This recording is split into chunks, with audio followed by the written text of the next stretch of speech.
the weather getting warm, it's time to start some seeds. First thing you're going to need to do is make some soil mixture. And it's going to be either 1 part coco coir or peat moss, 1 part vermiculite or perlite, and 1 part compost. You're going to add enough water to make it so that it's moist but not soaking wet. So see how it holds the shape but it's not dripping? That's exactly what you want. Now that you have the soil into your seed tray, what you're going to do is push it down so that there are no air gaps. Now we're going to add more soil. Now, depending on your seed, you're going to plant the seed twice as big as the seed itself. So if the seed is tiny, you just put a little dimple.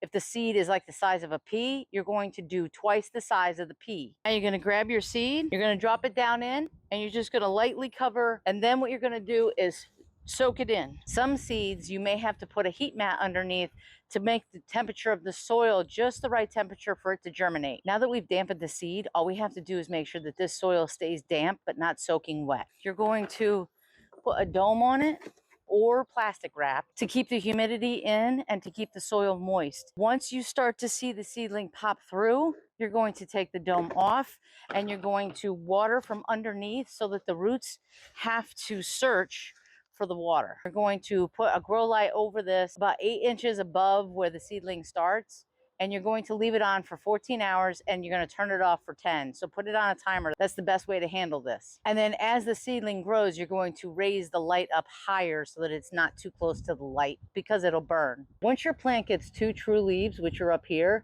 these are the leaves that come out when it's first a seedling, and then these are the true leaves up here.